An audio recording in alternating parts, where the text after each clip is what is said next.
एक न संपणारा प्रवास. मागं वळून बघताना या विभागासाठी मी लिहावं असं शब्द या दिवाळी अंकाच्या संपादकांनी पत्र पाठवलं. त्यातील एक वाक्य आहे की या विभागात असामान्य आणि प्रसिद्ध व्यक्तींना लेखनासाठी निमंत्रित केलं आहे.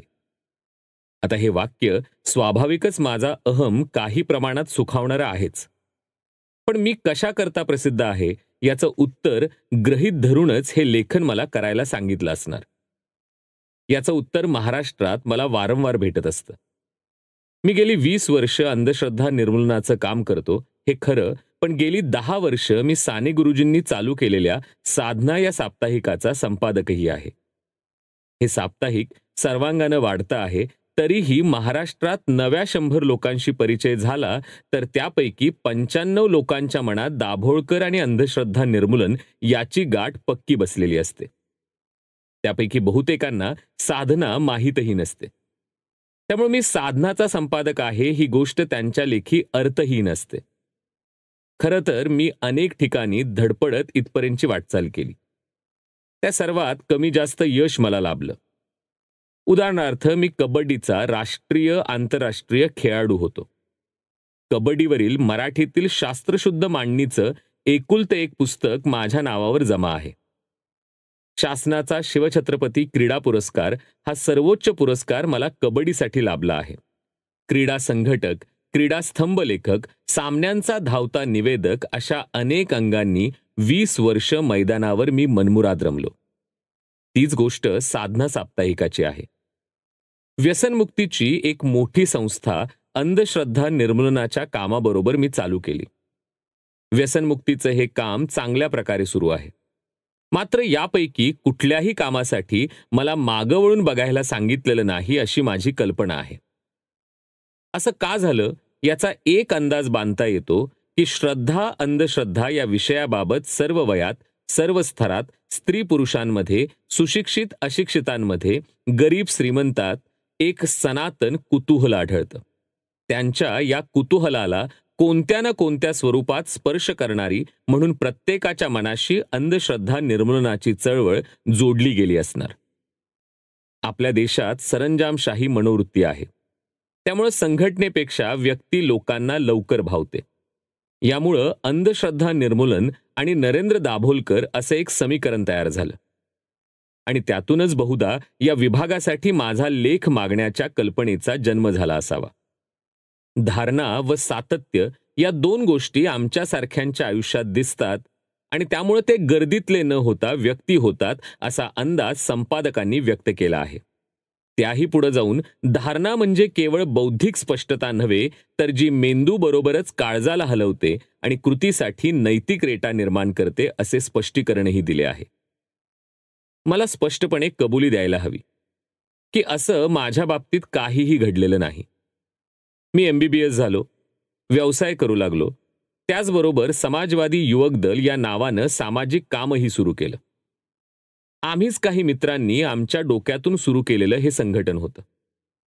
अशा अनेक छत्र्या 70 ते 80च्या दशकात महाराष्ट्रात उगवल्या. त्यांना ॲक्शन ग्रुप्स असं संबोधलं जाईल. निर्माण होणं, काही काळ चमकणं आणि अस्तंगत होणं हीच वाटचाल यापैकी सगळ्यांच्या वाट्याला आली.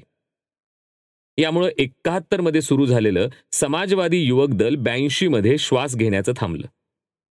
त्याला गोंडस नाव द्यावं म्हणून समता आंदोलन या नावाच्या संघटनेत आम्ही विलीन झालो. तिथली देखील धडपड 2 वर्षात थांबली. अशावेळी अंधश्रद्धा निर्मूलन कामाचा उदय झाला. त्याला कारण घडलं प्रेमानंदांची महाराष्ट्रव्यापी विज्ञान यात्रा. विज्ञान प्रसाराचं काम करणाऱ्या काही संघटनांनी मिळून महाराष्ट्रव्यापी विज्ञान यात्रा काढली. त्यात जे विविध जथ्थे होते त्यातील एक जथ्था होता प्रेमानंदांचा. बुवाबाजीचे चमत्कार जे आज आम्ही खेडोपाडी पोहोचवले आहेत ते त्यावेळी महाराष्ट्रात पहिल्यांदा दाखवण्यात आले. त्याला यात्रेसारखी गर्दी लोटली. मला हे काम महाराष्ट्रात रुजेल आणि उपयुक्त ठरेल असं वाटलं, पण ते मी करावं अशी कल्पना डोक्यात नव्हती. विज्ञान यात्रा संयोजन समितीत राष्ट्रसेवा दल ही एक प्रमुख संघटना होती. त्यांच्या प्रमुखांना मी विनंती केली की हे काम आपण प्राधान्याने पुढे न्यावं. त्यांना त्यांच्या प्राधान्यक्रमात ते तेवढं महत्त्वाचं वाटलं नाही. आणि मी तसा मोकळा होतो, व्यवसाय बंद केला होता आणि खरं तर मी व्यापक परिवर्तनाच्या चळवळीतील कार्यकर्ता होतो. माझी संघटनाही बंद पडली होती. आणि अशी मोकळी माणसं कुणी ना कुणी हेरतं आणि त्यांना कामाला लावतं. पण माझ्याबद्दल तसं कोणी मला भेटलं नाही किंवा बोलावलं नाही. त्यामुळे समोर आलेले एक काम आणि मोकळा वेळ या धारणेतून मी हे काम चालू केलं. अनेकांना वाटतं कोणत्या तरी एखाद्या प्रसंगाच्या प्रेरणेतून किंवा अपघातातून मी या स्वरूपाच्या वेगळ्या वाटेकडे खेचलो गेलो. पण तसं काही घडलं नाही. किंबहुना कार्यकर्ता म्हणून मला ओळखणाऱ्या अनेक मित्रांना माझा हा मार्ग त्यावेळी पटलेला नव्हता. आजही तेवढासा योग्य वाटत नाही. त्यांच्याच शब्दात सांगायचं तर असे जादूचे प्रयोग दाखवत आयुष्य फुकट घालवणं हा निव्वळ कालापव्यय होता. मात्र सातत्याचा जो दुसरा मुद्दा संपादकांनी मांडला आहे तो मला पूर्णतः लागू पडतो. तरीही ते माझं सातत्य या कार्याच्या ओढीतून आलेलं नाही. अगदी प्रारंभापासूनच माझ्यात ही वृत्ती असावी. मी शाळेत असताना क्रीडा मंडळाचा खेळाडू होतो. एखाद्या धार्मिक कर्मकांडाप्रमाणे वर्षातील सर्व म्हणजे सर्व 365 दिवस मी सायंकाळी क्रीडा मंडळात जायचो. खेळण्याआधी मैदानावर पाणी मारणं आणि तत्सम अनेक हमाल्या आनंदानं करायचो. या कालावधीत मी एकदाही साताऱ्याच्या रस्त्यावर सायंकाळी फिरलो नाही.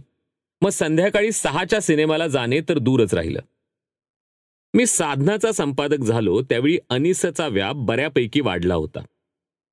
त्यामुळे साधनाची जबाबदारी माझ्यावर सोपवणाऱ्यांच्या मनात शंकेची एक पाल चुकचुकत होती. मंगळवारी अंक छापायला जाणं, बुधवारी तो छापून आल्यावर त्याचं बाइंडिंग होणं आणि गुरुवारी न चुकता 12 वाजता तो पोस्टात पोचता होणं या बाबी साप्ताहिकासाठी अपरिहार्य होत्या. हा क्रम बिघडणं म्हणजे अनेक अडचणींना आमंत्रण देणं ठरलं असतं. माझ्या महाराष्ट्रभरच्या धावपळीत मी हे कसं जमवणार अशी सर्वांना शंका होती. आणि त्याला आता 10 वर्ष होत आली. या कालावधीत साधनाचे 500 अंक निघाले आणि त्यापैकी एकाही वेळेला हा क्रम मी चुकू दिलेला नाही. लेखनासाठी मागं वळून बघावं आणि त्यामधील सावधपणाबरोबरच व्याकुळता, अभिमान, गतानुरंजनाची असोशी यावरही भाष्य करावं अशी संपादकांची अपेक्षा आहे. मनात सूक्ष्म अभिमान असणारच, पण व्याकुळता नाही. गतानुरंजन तर नाहीच नाही. माझा तो स्वभाव नाही. मला तसे बरेच पुरस्कार लाभले, त्यापैकी काही तर फारच मोलाचे होते. उदाहरणार्थ दशकातील सर्वोत्तम कार्यकर्ता हा 10 लाख रुपयांचा पुरस्कार मला अमेरिकेत मागच्या वर्षी महाराष्ट्र फाउंडेशननं दिला. त्याच्या सकट एकाही पुरस्कारातील कसलंही मानचिन्ह माझ्या घरात नाही. मागच्या आठवणीत गुंगणारं मन मला लाभलेलं नाही. मात्र सावधपणा लाभलेला आहे. यालाच नेमस्तपणाही म्हणता येईल. मी कधीही आर नाही तर पार अशा पद्धतीनं क्रीडांगणावर खेळलो नाही वा समाजकारणात जगलो नाही. त्यामुळे आजूबाजूच्या परिस्थितीबद्दल वा व्यवस्थेबद्दल आडाखे कोसळले, आधीची समज हा निव्वळ भ्रम ठरला असं माझ्या बाबतीत घडलेलं नाही. या संपूर्ण वाटचालीत परिस्थिती व माणसं याबाबत कोसळून पडावं असं काहीही माझ्या वाट्याला आलेलं नाही. कदाचित असंही असेल की फार मोठ्या खेळी मी खेळतच नसेन, सर्वस्व पणाला लावतच नसेन. त्यामुळं मला सर्वस्व उद्ध्वस्त होण्याची भीती भेडसावत नसेल. पण या धडाकेबाजपणावर माझा या अर्थानं विश्वास नाही की त्या पद्धतीनं काम करण्याचा माझा पिंड नाही. चिकाटीनं करायची दीर्घकालीन वाटचाल आणि साध्य साधन शुचितेचं भान हेच माझ्या कार्यपद्धतीचं स्वरूप आहे. अपमान जिव्हारी लागला असा एकही प्रसंग मला आठवत नाही. माझा अपमान दुसरा कुणी करू शकतो यावर माझा विश्वास नाही. समोरच्या व्यक्तीच्या वर्तनामुळे नाराजी, दुःख, उदास वाटलं असेल, पण अपमानित वाटलेलं नाही किंवा धमकावणीनं माझ्यावर काहीही परिणाम झालेला नाही. नरेंद्र महाराजांनी जाहीर भाषणात दाभोलकरांचे हातपाय तोडा अशी चिथावणी दिली आहे. दाभोलकर ख्रिश्चन धर्मियांचे पैसे घेऊन हिंदू धर्म बुडवण्याचं काम करतात असं बेताल वक्तव्य अनेकदा केलं आहे. शिवसेना भाजपच्या आमदारांनी विधानसभेच्या प्रांगणात धरणं धरून महाराष्ट्र अनिसवर बंदी घाला व दाभोलकरांना महाराष्ट्रातून हकलून द्या अशी मागणी केली आहे. वृत्तपत्रांनी मला यावर प्रतिक्रिया विचारली तर माझी प्रतिक्रिया एवढीच होती की हे त्यांच्या परमेश्वरा त्यांना क्षमा कर, कारण आपण काय बोलतो हे त्यांना समजत नाही. कायदा होण्यासाठी मी 10 दिवस लातूरला उपोषण केलं. घडून येईल अशी वाटणारी गोष्ट घडलीच नाही. अशी कोंडी झाली की इतरांना प्रश्न पडतो, आता त्यांचं उपोषण सुटणार कसं? कुणाच्या हस्ते ते सोडवायचं आणि त्यावेळी राणा भीमदेवी थाटात कोणतं भाषण करायचं? मला यापैकी कशाचीही गरज वाटली नाही. मी उपोषण सुरू केलं होतं ते मीच थांबवलं, बस एवढंच. कायदा होण्यासाठी 16 वर्ष अकारण लागली.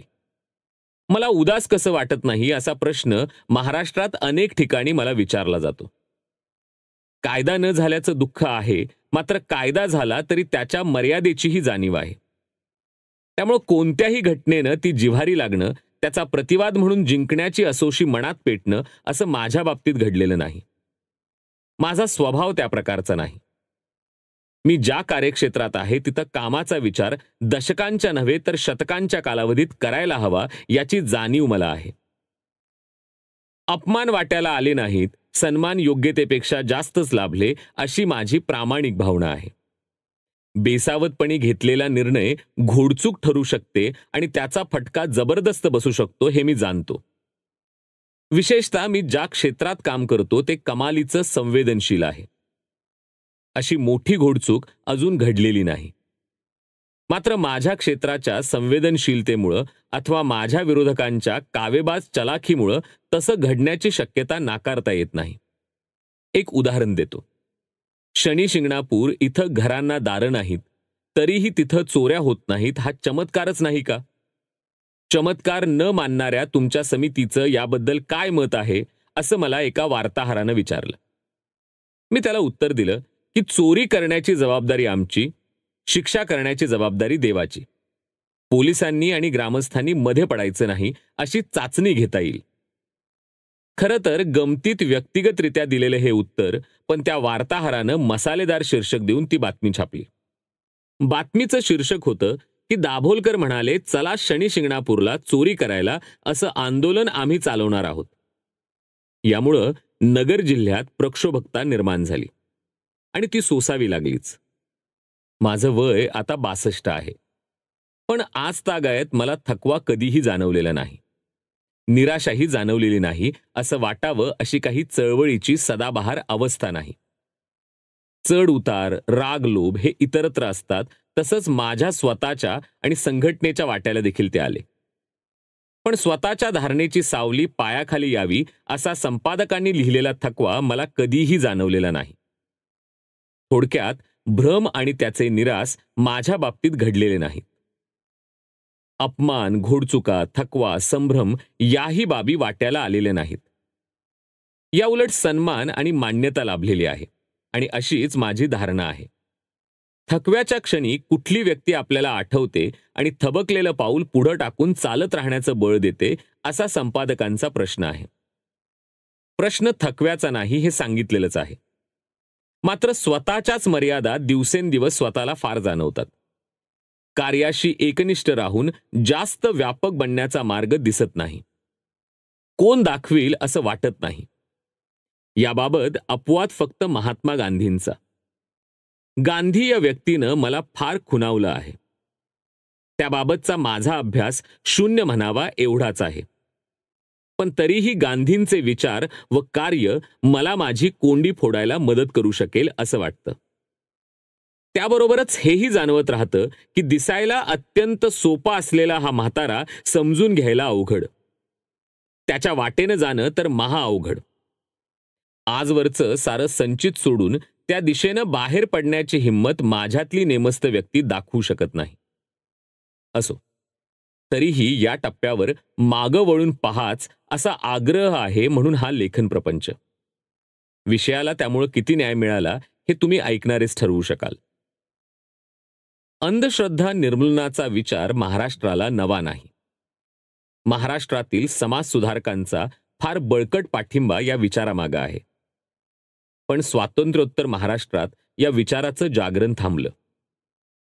किर्लोस्कर सारख्या मासिकानं 1935 ते 1945 या दरम्यान बुवाबाजीसारख्या घटना आणि दुसऱ्या बाजूला देवधर्म या कल्पना याबाबत केवढी तरी प्रभावी मोहीम चालवली होती. डॉक्टर बाबासाहेब आंबेडकर हिंदू धर्माला सतत तपासत होते. संत गाडगेबाबा लक्षावधींच्या जनसमुदायाशी विचार परिवर्तनाचा जो संवाद करत होते त्यात अंधश्रद्धा हा एक महत्वाचा विषय होता. हे सर्वसाधारणपणे 1956च्या दरम्यान थंडावलं. दुसरीकडं स्वातंत्र्यात मिळणारं शिक्षण, विज्ञानाचा प्रसार आणि आधुनिकता यांनी अंधश्रद्धा निर्मूलनाचं काम आपोआप सोपं होईल असं जनमानसाला वाटत असावं. याच्या विरोधी बाजू हळूहळू जोर पकडत होती. 70 ते 80च्या दशकात मराठीमध्ये श्री साप्ताहिकाचा खप लाखांच्या घरात पोचला होता. त्यामध्ये भूताचे खरेखुरे फोटो, रोज थोडं सोनं देणारा चिंतामणी अशा वेगवेगळ्या बाबी तिखट मीठ लावून छापल्या जात होत्या आणि चर्चा विषय बनत होत्या. या वातावरणात केरळचे प्रख्यात बुद्धिप्रामाण्यवादी बी प्रेमानंदांचा महाराष्ट्र दौरा झाला. त्यांनी जिभेतून त्रिशूळ आरपार काढले, मंत्राने अग्नी पेटवणं, गाडग्यात भूत बंद करणं, रिकाम्या हातातून सोन्याची साखळी काढणं असे अनेक चमत्कार दाखवले. चमत्कार पाहण्याचं आकर्षण जनमानसात आजही टिकून आहे. इथं एक गोष्ट लक्षात घ्यायला हवी की चमत्कारांचं सादरीकरण म्हणजे जादूचे प्रयोग नव्हेत. जादूगार साधन सामग्री घेऊन येतो आणि जादूचे प्रयोग करतो. कोणताही बाबा असं करत नाही. भाविकांच्याच हातातलं कुंकू घेऊन ते त्याचा बुक्का बनवतात आणि हळद घेऊन त्याचं कुंकू बनवतात. कलेचा आविष्कार जादूगार करत असतो. महाराज दैवी शक्तीचा साक्षात्कार घडवत असतो. चमत्कारांचं आकर्षण ही बाब संघटना बांधणीला अनुकूलता निर्माण करते. मात्र अंधश्रद्धा निर्मूलन याचा संबंध केवळ चमत्काराशी न ठेवण्याची खबरदारी आम्ही पहिल्यापासून घेतली. चमत्कार सादरीकरण हे समितीचं सामर्थ्य केंद्र होतं आणि आहे. पण अंधश्रद्धांचे सर्व प्रकार हे समितीनं आपला अभ्यास विषय व कार्यविषय बनवले. वस्तू अचानकपणे जागेवरून हलवणं, कपडे आपोआप जळणं किंवा फाटणं, अंगावर बिब्याच्या फुल्या उठणं असे भानामतीचे प्रकार घडतात कसे याचा शास्त्रीय उलगडा समितीनं केला. बाईच्या अंगात देवीचा संचार होतो कसा, एखाद्याला भूत झपाटते म्हणजे काय याची मानसशास्त्रीय मीमांसा केली. फलज्योतिष हे विज्ञानाच्या निकषांवर शास्त्र म्हणून कसं टिकू शकत नाही याची सप्रमाण मांडणी केली. बुवाबाजीचे विविध प्रकार आणि त्यामागची समाजशास्त्रीय चिकित्सा उलगडून दाखवली. या स्वरूपाच्या सर्व प्रकारांबाबत जे अमाप कुतूहल लोकांच्यात असतं त्यामुळं चळवळ जनमानसात प्रवेश करू शकली. पण समितीचं वैचारिक काम त्याच्या पुढं कितीतरी जाणीवपूर्वक नेण्यात आलं. श्रद्धा आणि अंधश्रद्धा यांची चिकित्सा जनमानसात सतत करण्याचं काम समितीनं जोखीम पत्करून केलं आहे. एकाची श्रद्धा ही दुसऱ्याची अंधश्रद्धा असते आणि तिसऱ्याला जी बाब निखालस अंधश्रद्धेची वाटते ती चौथ्याला जीवन मरणाच्या श्रद्धेची वाटते. अशा बाबतीत समाजात चर्चा सतत चालू ठेवणं ही बाब सोपी नसते. समितीच्या कार्यात ही वैचारिक घुसळण शक्य झाली आहे. श्रद्धेचा संबंध अटळपणे आणि बहुधा सर्वप्रथम धर्मश्रद्धेशी येतो. यामुळं अंधश्रद्धा निर्मूलन हे धर्मश्रद्धा निर्मूलन आहे आणि देवधर्मविरोधी आहे असं भासवलं जातं. देवधर्माची चिकित्सा झाली तर धर्माच्या आधारे असलेली नीती कोसळून पडेल आणि नीतीशिवाय समाज उभाच राहू शकणार नाही. त्यामुळं अंधश्रद्धा निर्मूलनाचं काम हे नीती निर्मूलनाचं आहे आणि म्हणून त्यापासून सावधान हा प्रचार आमच्या विरोधात सतत केला गेला आणि तो पचवून आम्ही उभे राहू शकलो. वैज्ञानिक दृष्टिकोन हे घटनेत नागरिकांचं कर्तव्य मानलं आहे आणि शिक्षणातील देखील महत्त्वाचं मूल्य आहे. मात्र हा वैज्ञानिक दृष्टिकोन म्हणजे काय याबाबत सामान्य जनात नव्हे तर शिक्षण क्षेत्रातही स्पष्टता आढळत नाही. या वैज्ञानिक दृष्टिकोनाचा जनसामान्यांना समजेल अशा भाषेतील प्रचार हे समितीच्या प्रबोधन कार्याचं एक वैशिष्ट्य आहे. विविध स्वरूपाच्या अंधश्रद्धा, त्यामागची मानसिकता, श्रद्धा, अंधश्रद्धा, देवधर्म, नीती यांची चिकित्सा, वैज्ञानिक दृष्टिकोनाचा प्रचार एवढंच कार्य जरी अनिसनं केलं असतं तरी ते पुरेसं होतं. मात्र या कार्याचा सुसंगत विचार पुढं विवेकवाद, धर्मनिरपेक्षता, जाती निर्मूलन, सामाजिक न्याय याकडे जातो. ही वाटचालही समितीनं काही प्रमाणात केली आहे. थोडक्यात, चमत्कारांच्या आकर्षणापासून सुरू झालेली ही मांडणी व्यापक समाज परिवर्तनाच्या सर्व आयामांना जाऊन भिडली आहे. या स्वरूपाचं कार्य करणाऱ्या भारतातील कोणत्याही संघटनेचा असा कालोचित विकास माझ्या माहितीत नाही. कामाचं खरं सामर्थ्य हे केवळ वैचारिक मांडणीत नाही, तर त्यासाठी समिती जी प्रचंड उपक्रमशीलता व चळवळ उभी करू शकली त्यात आहे. पुढे नोंद केलेले उपक्रम हे उघडपणे सर्व संघटनेचे मिळून आहेत. पण त्यामध्ये माझा सहभाग सातत्यानं आणि सजगपणे राहिला आहे. भाणामतीचे प्रकार हे लोकांच्यात गूढ कुतूहल आणि भीती निर्माण करतात. हे प्रकार कसे शोधून काढायचे व थांबवायचे कसे याची एक पद्धतच समितीनं तयार केली आहे. आजपर्यंत भानामतीचे 250हून अधिक प्रकार समितीने यशस्वीपणे बंद केले. समितीला शब्दशः एकाही प्रकरणात अपयश आलेलं नाही. बुवाबाजी विरोधात संघर्ष समिती शेकडो वेळा लढली आहे आणि स्वतःचे जीव अनेक प्रकारे धोक्यात घालून बुवाबाजीचे प्रकार त्यांनी बंद पाडले आहेत. आदिवासी बहुल जिल्ह्यात डाकीन प्रथा आजही अस्तित्वात आहे. गावात घडणाऱ्या दुःखद घटना कथित डाकिनीनं स्वतःच्या प्रभावानं दुष्ट प्रवृत्तीनं घडवून आणल्या असं सारं गाव अंधश्रद्धेमुळे मानतं. त्या डाकीन स्त्रीला गाव सोडून देशोधडीला लागावं लागतं आणि प्रसंगी स्वतःचा जीवही गमवावा लागतो. नंदुरबार जिल्ह्यात 3 वर्षापूर्वी या प्रथेविरोधात चळवळ चालू केली. त्यावेळी आदिवासी भागातील जनआंदोलने, स्वयंसेवी संस्था, प्रशासन या सर्वांचं एकमत होतं की आदिवासींचा डाकीन प्रथेवर एवढा गाढा विश्वास आहे की त्याबाबतचं कार्य चालू करणं म्हणजे त्यांचा जबरदस्त रोष ओढून घेणं ठरेल. तरीही डाकीन प्रथेविरोधात समितीनं संघर्ष चालू केला आणि आज तो अशा टप्प्यावर आला आहे की आता महाराष्ट्रातील आदिवासी बहुल अन्य 10 जिल्ह्यातही तो चालू करता येईल. चमत्कार सिद्ध करण्यासाठी समितीचं आव्हान सुरुवातीला 1 लाख रुपयांचं होतं. ही रक्कम वाढत वाढत 2 लाख, नंतर 5 लाख व नंतर 11 लाख झाली. मागील वर्षी मला अमेरिकेत 10 लाखांचा पुरस्कार मिळाला. ती सर्व रक्कम मी आव्हान रकमेत वाढ करण्यासाठी समितीला दिली. त्यामुळे आता चमत्कार आव्हानाची रक्कम 21 लाख झाली आहे. प्रत्यक्ष संघर्षाबरोबरच लोकांच्या मनात हे संघर्ष उभे करण्यासाठी अनेक मोहिमा समितीने चालवल्या, ज्यात मी पूर्ण वेळ सहभागी झालो. शोध भूताचा, बोध मनाचा ही मोहीम कोकणात चालवली गेली.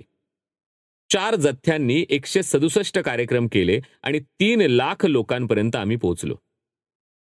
चमत्कार घडवा, यात्रा अडवा, 11 लाख रुपये मिळवा असं आव्हान देत चमत्कार सत्यशोधन यात्रा संपूर्ण महाराष्ट्रात 2 वेळा फिरली. गोवा, बेळगाव व कोकण इथं सर्पयात्रा काढण्यात आली. सर्पदंशावर प्रथमोपचार शिकवण्यात आले आणि सर्पविषयक अंधश्रद्धा दूर करण्यात आल्या. मराठवाड्यातील भानामतीचे प्रकार हे एक वेगळं प्रकरण.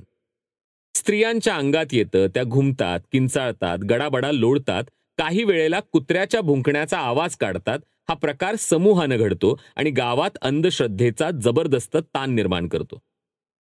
मे महिन्याच्या रणरणत्या उन्हात 8 जथ्यांद्वारे आम्ही जवळपास 250 कार्यक्रम करून मराठवाडा पिंजून काढला. मराठवाड्यातील भानामतीचे प्रकार अजूनही बंद झालेले नाहीत, परंतु निश्चितच कमी झालेले आहेत. वैज्ञानिक जाणीवा प्रकल्प हा शिक्षकांना अंधश्रद्धा निर्मूलनाचा विचार देणारा एक आगळा वेगळा उपक्रम आहे. शिबिर घेऊन शिक्षकांना एक अभ्यासक्रम शिकवला जातो आणि त्यानंतर शिक्षक तो अभ्यासक्रम विद्यार्थ्यांना शिकवतात. नंतर विद्यार्थ्यांची परीक्षा घेतली जाते. गेल्या 15 वर्षात 10,000हून अधिक शिक्षक या शिबिरात प्रशिक्षित झाले आहेत आणि 2.5 ते 3 लाख विद्यार्थी या परीक्षांना बसले आहेत. याबरोबरच विज्ञान बोध वाहिनी या नावानं समितीनं एक सुसज्ज वाहन तयार केलं आहे. शाळांच्यात ते जातं, त्यावेळी जणू काही विज्ञान महोत्सवच साजरा होतो. आदिवासी आश्रमशाळांमध्ये आणि अन्य शाळांमध्ये देखील हा उपक्रम अत्यंत यशस्वी ठरला आहे. समितीनं वेगवेगळ्या प्रश्नांवर महाराष्ट्राच्या विविध भागात परिषदा घेतल्या.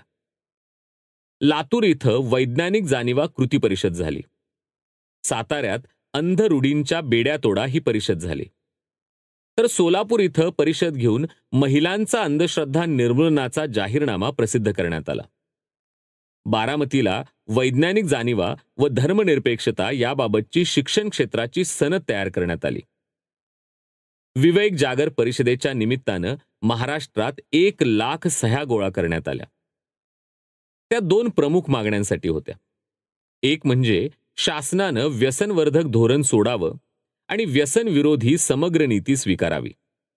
तर दुसरी मागणी होती की HIV बाधित नसल्याची तपासणी विवाहपूर्व सक्तीची करावी. या सह्या नंतर मी आणि चंद्रशेखर धर्माधिकारी यांनी तत्कालीन मुख्यमंत्री सुशीलकुमार शिंदे यांना सादर केल्या. नेहमीप्रमाणेच पुढे त्याचं काहीच झालं नाही.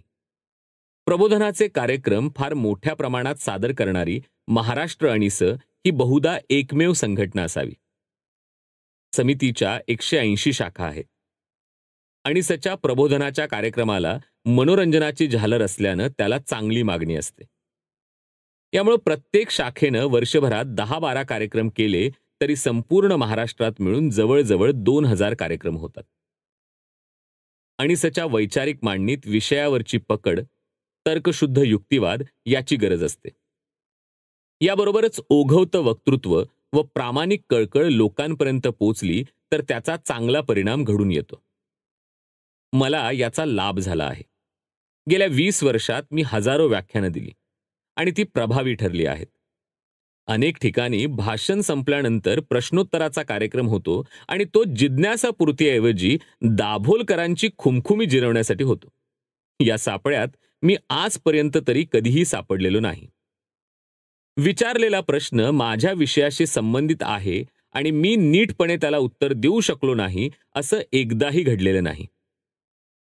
विविध चॅनल्सवरून घटनाचक्र, महाचर्चा, आमने सामने अशा अनेक कार्यक्रमात थेट फोनवरून येणाऱ्या किंवा सूत्रसंचालकानं ठरवून दिलेल्या तिरकस विचारलेल्या प्रश्नांची उत्तरं मला द्यावी लागली आहेत. आणि ती मी चोखपणे दिली असाच अभिप्राय मला आजपर्यंत मिळाला आहे. प्रबोधनातला आणखी एक वेगळा कार्यक्रम म्हणजे डॉक्टर श्रीराम लागू व मी यांच्यात होणारा विवेक जागराचा वादसंवाद. परमेश्वर ही आद्य अंधश्रद्धा आहे आणि त्याला नकार दिल्याशिवाय अंधश्रद्धांचं निर्मूलन अशक्य आहे अशी डॉक्टर लागू यांची एक घाव दोन तुकडे अशी भूमिका आहे. मी स्वतः नास्तिक आहे. मात्र समितीचं मत असं आहे की समितीच्या कार्यात सहभागी होण्यासाठी नास्तिक असणं ही पूर्व अट नाही. समितीची भूमिका देव व धर्म याबद्दल तटस्थ आहे. ही तटस्थता म्हणजे डॉक्टर लागू यांना पलायनवाद वाटतो. पण मला असं वाटतं की ही भूमिका भारतीय घटनेतील धर्मनिरपेक्षतेच्या आशयाशी सुसंगत आहे. या विषयावर मी आणि डॉक्टर श्रीराम लागू यांचे 100हून अधिक वादविवाद महाराष्ट्रात सर्वत्र झाले आहेत. ते गाजले आहेत. विचार प्रबोधनाची हालचाल निर्माण करायला उपयोगी ठरले आहेत. जादूटोना विरोधी कायदा महाराष्ट्र शासनानं विधानसभेत मंजूर केला. मात्र अजून तो संमत झालेला नाही. हा कायदा हिंदू धर्मविरोधी आहे असा तद्दन खोटा प्रचार या कायद्याच्या विरोधात करण्यात आला. त्यामुळे या विषयावरचं माझं भाषण स्फोटक ठरेल म्हणून त्याला परवानगी नाकारावी असे अर्ज माझ्या व्याख्यानाच्या ठिकाणी पोलिसांना दिले गेले. पोलीस बंदोबस्तात आणि गोंधळाच्या संभाव्य शक्यतेत या सर्व सभा उत्तमपणे पार पडल्या आहेत. देवाच्या नावानं सार्वजनिक ठिकाणी होणारी पशुहत्या रोखली जावी यासाठी महाराष्ट्र अणिसनं सुमारे 150हून अधिक ठिकाणी यशस्वी सत्याग्रह केले. शनी शिंगणापूर इथल्या शनिदेवाच्या चौथऱ्यावर आजही बाईला प्रवेश नाही. यासाठी पंढरपूर ते नगर यात्रा काढून सत्याग्रह करून मी सहकाऱ्यांच्या समवेत तुरुंगात गेलो. महाराष्ट्रात किमान 1 कोटी कुटुंबात दरवर्षी गणेश मूर्ती बसवतात. प्रत्येक मूर्ती साधारणपणे 2 किलोची असते. यापैकी जवळपास सर्व मूर्ती प्लॅस्टर ऑफ पॅरिसनं केलेल्या असतात आणि विषारी रासायनिक रंगांनी रंगवलेल्या असतात. त्यामुळं दरवर्षी सुमारे 2 कोटी किलो प्लॅस्टर ऑफ पॅरिस पाण्याच्या स्रोतात टाकलं जातं. पाण्यानं ते घट्ट बनतं आणि त्यामुळं गाळ वाढतो. जिवंत जरे बुजतात. रासायनिक रंग पाणी विषारी करतं. हे सर्व टाळण्यासाठी विसर्जित गणपती दान करा अशी मोहीम समितीनं चालवली. उत्तर पूजा झालेले व विसर्जनासाठी आलेले गणपती दान म्हणून समिती स्वीकारते. आणि नंतर पाण्याचं प्रदूषण टाळून ते निर्गत करते. या मोहिमेला सुरुवातीच्या काळात प्रचंड प्रतिसाद मिळाला. महाराष्ट्रात विविध ठिकाणी 30 ते 40 हजार गणपती जमा होत. मात्र गेली 2 वर्ष हिंदू जनजागरण समितीनं याला जोरदार विरोध चालू केला. पाण्याचं प्रदूषण झालं तरी चालेल, पण धार्मिक संकेताप्रमाणे नदीच्या वाहत्या पाण्यातच मूर्ती पडल्या पाहिजेत, अशी भूमिका त्यांनी घेतली. विसर्जनाच्या ठिकाणी तणाव व कायदा सुव्यवस्थेचा प्रश्न निर्माण होऊ लागला. पण तोपर्यंत प्रशासन व प्रदूषण नियंत्रण मंडळ यांच्या पातळीवर अनुकूलता निर्माण झाल्यानं प्रश्नाच्या सोडवणुकीच्या दृष्टीनं पुढचं पाऊल पडलं. या साऱ्या वाटचालीत या ना त्या कारणानं कोर्ट कचेऱ्या होणं अपरिहार्य होतं. निर्मला माता हिच्या सहज योगाच्या कार्यक्रमासमोर निदर्शनं करताना तिच्याच भक्तांनी आम्हाला बेदम मारहाण केली आणि पुन्हा आमच्यावरच फौजदारी खटले दाखल केले. त्यानंतर मी त्याबाबत लिहिलेला एक लेख माझ्या पुस्तकात छापला गेला, म्हणून माझ्यावर दिल्ली कोर्टात अब्रू नुकसानीचा खटला लादण्यात आला. तो दाखल करणारे माजी आयकर आयुक्त होते. सनातन भारतीय संस्था यांच्याकडे स्वतःची तरुण डॉक्टर मुलगी गेल्याची तक्रार समितीकडे आली. त्या व्यक्तीला घेऊन मी प्रेस कॉन्फरन्स केली. त्याचं वृत्त लोकसत्ता, महाराष्ट्र टाइम्स, बेळगाव तरुण भारत या वृत्तपत्रात आलं. समितीच्या मासिकात आलंच. संबंधित वृत्तपत्रांवर खटले न भरता माझ्यावर एकूण 4 दिवाणी आणि 3 फौजदारी अब्रू नुकसानीचे खटले लावण्यात आले. यातील 3 मधून मी निर्दोष मुक्त झालो. उरलेले अजूनही चालू आहेत. त्यातील एक खटला 1 कोटी रुपयांची नुकसान भरपाई मागणारा अब्रू नुकसानीचा आहे. समितीच्या कामाचा ताळेबंद मांडण्याची ही जागा नव्हे हे मला समजतं. तरीही मागं वळून पाहताना इतकं घडू शकलं याचं समाधान आणि अभिमान वाटतोच. कामाला सुरुवात झाली 1985 मध्ये. त्यावेळी त्याला संघटनेचं रूप नव्हतं. महाराष्ट्रात विविध ठिकाणी याच जाणीवांनी काम करत असलेल्या विविध गटांचं सैलसर संघटन असं रूप त्याला होतं. 3-4 वर्षात ते चालणं अशक्य झालं. मी 1971 पासून परिवर्तनाच्या चळवळीत होतो. सामाजिक न्याय, आर्थिक शोषण, भ्रष्टाचार आणि राजकारण असे लढे लढवत होतो. काही कारणांनी 1985 मध्ये या कामात आलो. काम एकत्रित होण्याआधीच मतभेदातून विस्कळीत होण्याची वेळ आली. मला या कामाचं अगत्य हे प्राधान्यक्रमानं नव्हतं. हे काम फार महत्त्वाचं आहे असंही वाटत नव्हतं. त्यामुळे संघटनेत मतभेद होत आहेत असं दिसताच मी थांबण्याचा निर्णय घेतला. तसं झालं असतं तर कामाचं काय झालं असतं माहीत नाही. पण मी त्या कामात दिसलो नसतो हे खरं. पुण्याची आमची सहकारी मंडळी म्हणाली की आम्हाला काम करण्याची इच्छा आहे, पण तुमच्याकडे वेळ आणि वक्तृत्व आहे, तेव्हा आमच्यासाठी तुम्ही कामात राहा. आणि असं ठरलं की 2 वर्ष काम चालू ठेवायचं.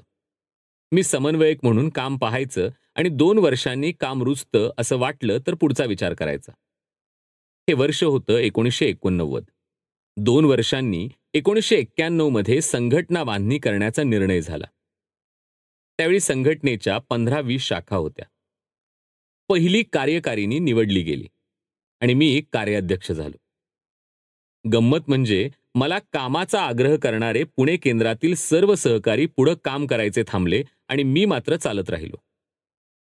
संघटनेचा असा इतिहास अवघा 17-18 वर्षांचा आहे. आज महाराष्ट्रातील प्रत्येक जिल्ह्यात संघटना पोहोचली आहे. 180 शाखा आहेत. कार्यकर्त्यांचं जाळं आहे. अलीकडेच मला एक ज्येष्ठ सामाजिक कार्यकर्ते म्हणाले, तुमचं चांगलं चाललेलं दिसतं. मी म्हणालो, म्हणजे? तर ते असं म्हणाले की तुमची संघटना महाराष्ट्रात पसरलेली आहे, पण संघटनेतली भांडणं, कुरबुरी कुठं ऐकू येत नाहीत. प्रसिद्धी माध्यमं देखील सतत तुमच्या बाजूनच असतात. त्यांच्या बोलण्यानं मी मनातून थोडा नक्की सुखावलो आणि थोडा अंतर्मुखही झालो. ही गोष्ट खरीच आहे की एवढ्या मोठ्या संघटनेच्या मानानं संघटनेत कुरबुरी, भांडणं, झगडे, एकमेकांवर कुरघोडी याचं प्रमाण नगण्य आहे. गेल्या कित्येक वर्षात एखादा अपवाद वगळता मला यासाठी कधीही वेळ द्यावा लागला नाही. अशा वातावरणात काम करताना एक आश्वासकता मिळते, ती मला सदैव लाभली आहे. कार्यकर्त्यांचं प्रेम व विश्वास याबाबत इतरांना हेवा वाटावा अशी माझी स्थिती आहे. संघटनेच्या स्थापनेपासून मीच कार्याध्यक्ष आहे आणि ते कार्याध्यक्षपद सोडण्याचा निर्णय मीच गेली 3 वर्ष जाहीर करत आहे. माझ्यासारखी मान्यता कदाचित आणखी कोणाला केवळ या पदामुळे लाभेलच असं नाही, अशीही शक्यता आहे. त्यासाठी आम्ही संघटनेतल्या 5 ज्येष्ठ कार्यकर्त्यांची कार्यकारी समिती बनवली आहे. संघटनेचे सर्व निर्णय त्यांच्यासह आम्ही ठरवतो. जादूटोणा विरोधी कायदा मंजूर झाल्यानंतर मी कार्याध्यक्षपद सोडावं असं संघटनेत ठरलं. त्याला आता 1.5 वर्ष झालं. त्यावेळी कायदा होणं लांबणीवरच पडत जाईल असं वाटलं नव्हतं. पण ते लांबणीवर पडत गेलं आणि माझा कार्याध्यक्षपदाचा कालावधी लांबत गेला. अर्थात पदाशिवायही मी सदैव कार्यरत राहीनच. कामाचं नियोजन, राग न येणं, चिकाटी, उत्तम तब्येत, प्रवास व काम सतत करण्याची क्षमता या मला लाभलेल्या काही देणग्या आहेत. वय परत्वे चित्र काही बदलेलच. परंतु माझ्याकडून सजग राहण्याचा प्रयत्न मी करत आहे. एवढी चळवळ चालवायची म्हणजे आर्थिक क्षमता लागतेच. गेली जवळपास 18 वर्ष चळवळ आर्थिक अडचणीत आली असं कधीही झालेलं नाही. हे खरोखरच आश्चर्यकारक आहे. संघटनेची वैशिष्ट्यपूर्ण कार्यपद्धती त्याला कारणीभूत आहे. महाराष्ट्र फाउंडेशनतर्फे संघटनेला सर्वोत्तम सामाजिक कार्य पुरस्कार 10 वर्षापूर्वी लाभला. त्याही वेळेला संघटनेकडे स्वतःचं ऑफिस नव्हतं आणि आजही संघटनेचं स्वतःच्या मालकीचं ऑफिस नाही. पण यामुळं काम अडल्याचंही जाणवत नाही. संघटनेच्या सर्व शाखा स्वतःचा सर्व खर्च स्वतः करतात. मध्यवर्ती शाखेतर्फे त्यांना कसलीही आर्थिक मदत आम्ही देत नाही आणि तेही कधीही अपेक्षा करत नाहीत. संघटनेच्या शाखांनी कार्यक्रम केल्यानं काही मानधन मिळू शकतं. स्वयंअध्ययन परीक्षेच्या उपक्रमातून काही निधी उभा राहतो. कार्यकर्त्यांनी संघटनेला स्वतःच्या उत्पन्नातून केलेली अल्पस्वल्प मदत आणि संघटनेच्या मासिकाच्या वार्षिक अंकाला ज्या जाहिराती त्या शाखेमार्फत मिळतील त्यामधील 10% रक्कम याद्वारे शाखा आपली गरज भागवतात. संघटनेला मध्यवर्तीतर्फे करावयाचे उपक्रम, प्रवास यासाठी लागणारे पैसे, दिवाळी अंकाच्या जाहिराती अथवा उत्स्फूर्तपणे आणलेल्या देणग्या यातून उभे राहतात. गेल्या 18 वर्षात पैशा वाचून काम कधीही अडलेलं नाही. कोणतंही चांगलं काम पैशा वाचून अडत नाही या गांधींच्या वचनावर माझा पूर्ण विश्वास बसला आहे. कधी पैशाची अडचण आलीच तर पैसे मिळवण्याची धडपड करण्याऐवजी कामाची गुणवत्ता वाढवण्याचा प्रयत्न करावा अशी खूणगाठ मी मनोमनी बांधली आहे आणि सहकार्यांना देखील तेच सांगितलेले आहे. संघटना सतत चर्चेत राहते ही गोष्ट खरी आहे. यामुळे प्रसिद्धी लोलुपतेचा आरोपही संघटनेवर केला गेला आहे. संघटनेला आणि मलाही जी प्रसिद्धी सर्व माध्यमांनी दिली ती पुरेशी आहे आणि दीर्घकाळ मिळाली आहे असं माझं मत आहे. एखाद्या संघटनेला अशी अनुकूलता सातत्यानं सुमारे 1.5 तप लाभत नाही. त्यामुळे यापुढं कधीतरी प्रसिद्धी झोताच्या बाहेरही राहावं लागेल याची मानसिक तयारी ठेवा असं मी सहकाऱ्यांना सतत सांगत असतो. 3 कारणांनी ही प्रसिद्धी लाभते असं मला वाटतं. पहिली बाब म्हणजे अंधश्रद्धा निर्मूलनाची अनेक कामं ही बातमी मूल्य असणारी असतात. त्या वास्तवाला भिडणाऱ्या कार्यकर्त्यांवर प्रकाशझोत पडतोच. आणि दुसरं असं की समितीचे कार्यकर्ते प्रामाणिक आहेत असं सर्वसाधारणपणे महाराष्ट्रातील प्रसार माध्यमांचं मत आहे. यामुळे समितीच्या बातमीला चमकोगिरी असं स्वरूप दिलं जात नाही, कारण ते तसं नसतंच. याबरोबरच आणखी एक तिसरी बाब देखील आहेच की मी स्वतः आणि माझे ठिकठिकाणचे सहकारी यांनी प्रसार माध्यमांशी आवर्जून व्यवस्थित संबंध ठेवले आहेत. त्यावेळी योग्य ती बातमी वा लेख प्रसार माध्यमांना जातील याची काळजी घेतली आहे. व्यापक अर्थानं अंधश्रद्धा निर्मूलनाशी संबंधित कोणतीही बाब घडली की बहुधा मी कोणत्या तरी प्रमुख वृत्तपत्रासाठी लेख लिहितो आणि तो त्वरित छापलाही जातो. समितीची आणि माझी व्यक्तिशः कसोटी लागली ते क्षेत्र मात्र वेगळंच आहे. महाराष्ट्राच्या आजच्या सामाजिक वास्तवाशी ज्यांना थोडी देखील जाण आहे त्यांना याची कल्पना आहे की कोणतंही संघटन उभं राहिलं की ते कोणत्या जातीचं आहे आणि त्याचं नेतृत्व कोणत्या जातीचं आहे याची चर्चा महाराष्ट्रात होतेच होते.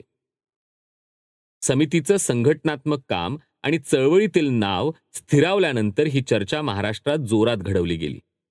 अंधश्रद्धा निर्मूलन समिती व डॉक्टर दाभोलकर हे धर्मबुडवे आहेत आणि त्यांना हद्दपार करा अशी मागणी एका बाजूला हिंदुत्ववादी संघटना करत असतात, यात नवल नाही. पण दुसऱ्या बाजूला स्वतःला पुरोगामी म्हणवणाऱ्या व धर्मनिरपेक्ष समजणाऱ्या संघटना, त्यांची प्रमुख नेते मंडळी, त्यांच्या विचाराला मान्यता देणारी साप्ताहिके यांनी दाभोलकर ब्राह्मण आहेत, त्यांच्या नेतृत्वाखालील अंधश्रद्धा निर्मूलन शक्य नाही, बहुजनांना फसवण्याचा हा बामणी कावा आहे, असा प्रचार महाराष्ट्रात सर्वत्र जाहीरपणे आणि मोठ्या प्रमाणात केला. जातीची मानसिकता ही एक अजब गोष्ट आहे.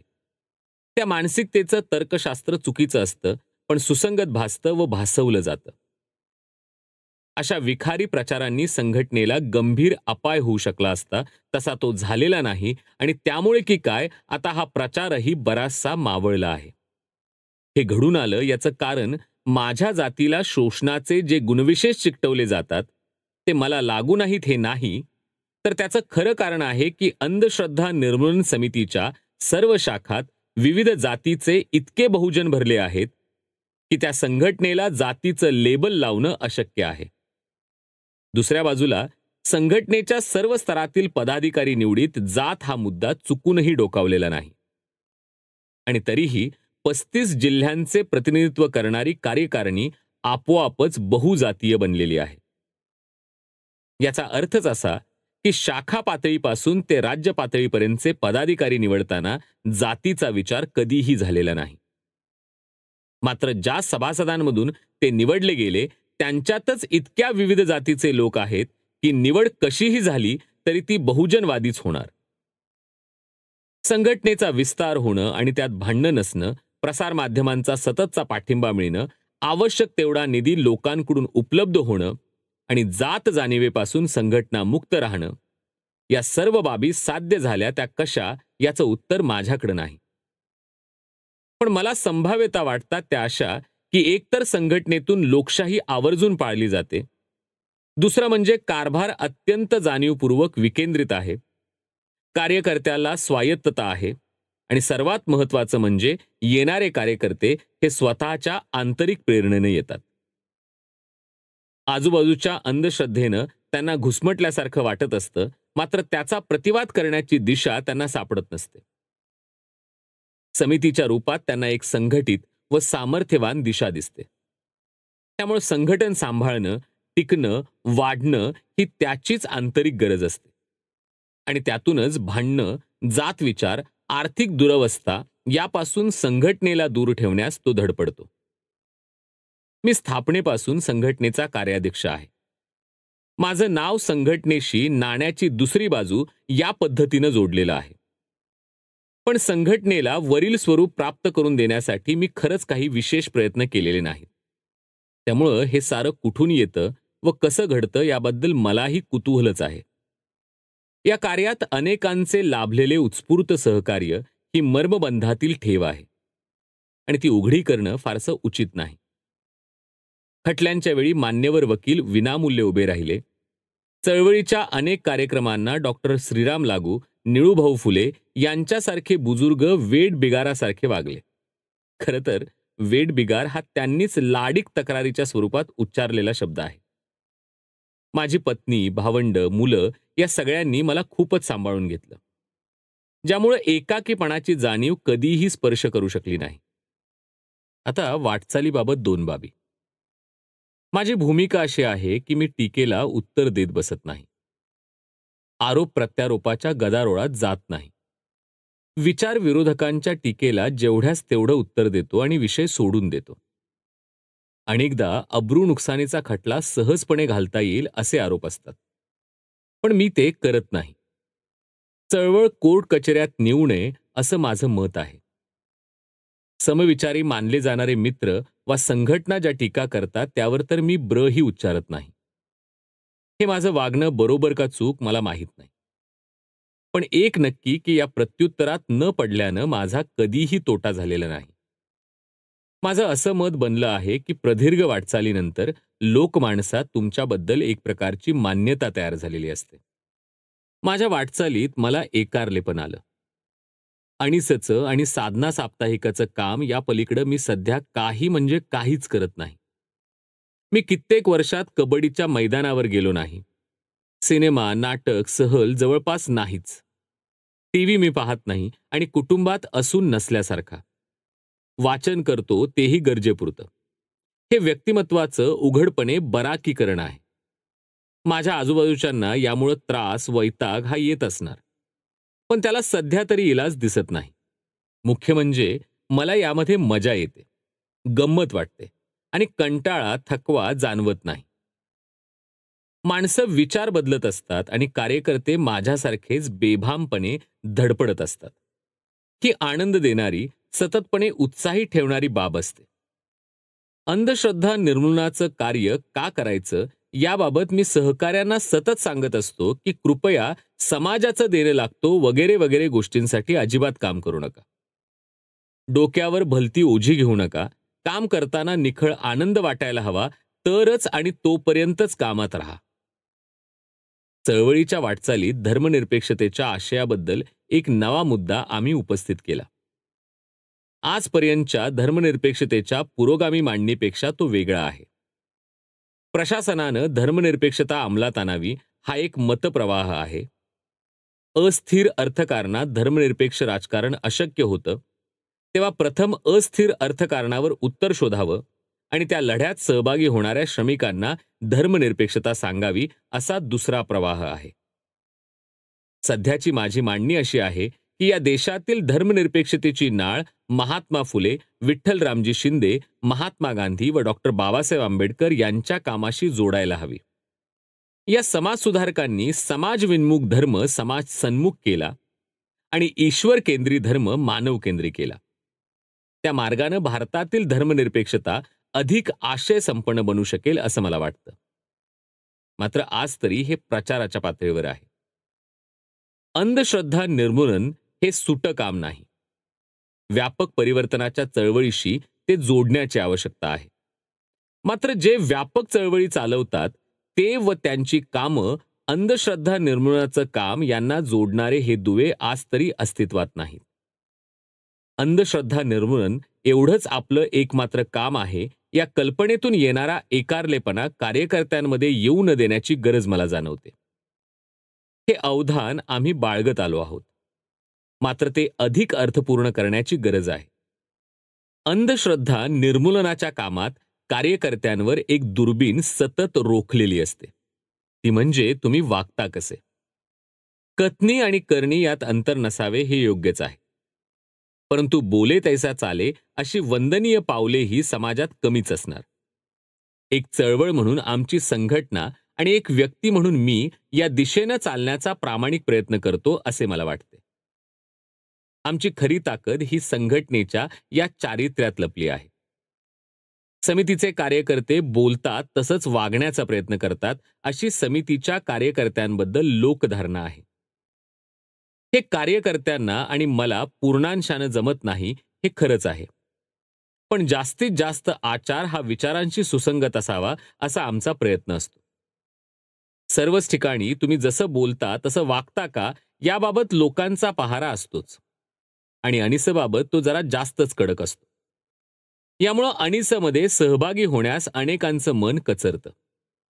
त्यांना स्वतःला समितीची मते पटत असतात, मात्र ती अंमलात आणायला गेलं तर अतिशय जवळच्या नातेवाईकांना देखील ती पटवणं त्यांना शक्य होत नाही. पुन्हा संबंधित बाबतीत दुसऱ्या बाजूच्या भावना तीव्र असतात. नवस जोडीनं फेडायचा असतो आणि पूजाही जोडीनंच घालायची असते. अशा वेळी पूजेला ठाम नकार देण्यामुळं उभं कौटुंबिक स्वास्थ्यच धोक्यात येतं. याबाबतचा तत्वविचार व व्यवहार सुधारककार गोपाळ गणेश आगरकरांच्या 2 वाक्यांनी स्पष्ट होतो. पहिलं वाक्य आहे की नुसतं ज्ञान वाढून उपयोगी नाही, त्याप्रमाणे वागण्याचं धैर्य यायला हवं. तर दुसरं वाक्य असं आहे की इष्ट ते सांगेन, शक्य ते करेन. मला परिवर्तनाची ही साखळी पुढील प्रमाणे दिसते. प्रथम विचार, नंतर उच्चार, त्यानंतर प्रचार आणि त्यानंतर आचार. पुढच्या पायरीवर संघटन म्हणजे सामुदायिक आचार आणि सरते शेवटी संघर्ष. जी गोष्ट समितीला बदलणं अशक्य वाटतं त्या गोष्टी विरोधात संघर्ष. विवेकवादाचा विचार व्यक्तीच्या मनात पेरणं ही काही सोपी बाब नाही. त्या विवेकाचा उच्चार जरी सातत्यानं होत राहिला तरी एक पाऊल पुढं पडतं आणि उच्चाराचे प्रचार मोहिमेत हळूहळू रूपांतरण होतं. ज्या बाबीचा प्रचार होतो त्याचा आचार त्या त्या व्यक्तीकडून झाला आणि त्यामुळं त्याचं संघटनेत रूपांतरण झालं तर फारच छान, आणि अशी संघटना परिवर्तनाच्या संघर्षात उतरली तर दुधात साखरच. मात्र हे सर्व टप्पे पार पाडताना व्यक्तीची चांगलीच दमछाक होते. ते स्वाभाविकही आहे. या मार्गावर मी यथाशक्ती चालत आहे. हा एक न संपणारा प्रवास आहे याचीही मला जाणीव आहे.